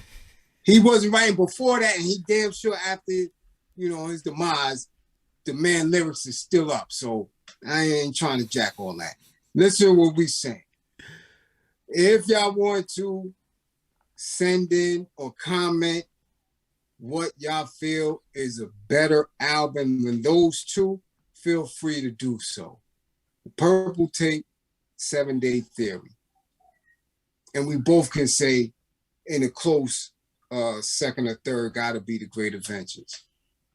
Slick Rick. Nah. Nah, you're not gonna jack Rick? Nah, it's top 20, but it might be too old for some people. I don't want to do them like that. You know what I'm saying? I don't want to. Some people not gonna understand that because again, sonically, that was a different place too. You know what I'm saying? Music has evolved sonically so much that to some people they gonna listen to this stuff and be like, "What is this shit?" You know what I'm saying? So I get it. Yeah, I get it. You know what I'm saying? Yeah. Like a Teenage Love, they're not gonna understand a Teenage Love, like. But I mean, shit like Hey Young World is just. But this is what I'm saying. I listen to shit like that and I hear shakers and I hear dun, dun, dun, dun, dun, dun. This is what I hear. So I'm like, oh no, the composition is ill. You know what I'm saying? But right, again, for that time, and it still can stand. That's what I listen to. Nah, I can't stand. The kids ain't gonna listen to no Teenage Love. Right? Like today I just heard My Philosophy, and I'm listening to that shit going, oh my God. To this very day. My Philosophy? Yes. I don't rock with that. What? Nah. I rock with Still Number One. Which one? The Spanish remix or the original? I'm not listening to no Spanish remix of anything. I'm not listening to that. Even You Must Learn, I'm not rocking with that. And I don't. Lyrically, yeah, but I was not feeling You Must Learn. But Criminal Minded, crazy. Yeah, come on, hold on. And poetry. But come on. My Philosophy? Yo, you know what's fire too? Mash It Up is fire. You know what that is? Nothing new. You're not saying dope with him and Just Ice? Fire, yeah. Yeah, I'm not listening to Still Number One now. So there we go. Rolling Stone. Huh? Yeah. Rolling Stone, take your list and go curb your dog with it. Yeah. Don't come over here with that bullshit and y'all don't understand hip hop. Y'all talking about, I'm wilding out because I wouldn't listen to My Philosophy. I don't like that shit was just, I think very deeply. Let us begin. Why? It was all right to me. I like the video, but I mean, y'all could dick eat My Philosophy. That's on y'all. Y'all could say I'm bugging. Y'all could do all that shit. I don't like it. You can say I'm bugging, I'm wilding. You can do all that. That's fine. I don't like it. Now what? What's my penalty? What's my penalty? I didn't like it. I liked it then, but it don't knock right now. That's all I said. Our audience and the I played the 9 matches. and you played the target. This shit don't rock. It just don't. I think very deeply. I'm not listening to that shit right now. Where should I be listening to that at? In the gym. Nah. That ain't, I'm listening to how about some hardcore and Annie Up and shit. I'm listening to shit lifting this heavy ass weight. But I'm not listening to My Philosophy. I don't want to fucking think in the gym. This heavy ass weight on this treadmill. I'm just not listening to that shit. I'm listening to other shit. I'll be listening to shit that's dope. But people be like, oh, you wildin'. I was listening to whatchamacallit, what's their name? I was listening to Ultramagnetic though. I was listening to Ego Tripping, you know what I'm saying? I was in the gym listening to Knick Knack Paddywhack, you know what I'm saying? But a lot of times when see, it's different modes of different music. Different music puts you in different modes. And again, it's always gonna be people with some of y'all just be just on some old shit. I just don't be on that shit. Like I just don't listen to certain shit no more. You know what I'm saying? Like that shit just don't sound good to me. You know what I'm saying? Like I love Big Daddy Thing, but I would listen to Young, Gifted, and Black, and that's it. I ain't listening to Pimpin' Ain't Easy. You know, I just don't listen to that shit. Like, yeah, you know what I'm saying? Like, it's a Big Daddy thing. You said Doggie KRS Long won't be live the king, king. and Doggie is still mad, and I just sat there right before you typed that. See how much y'all think y'all know me?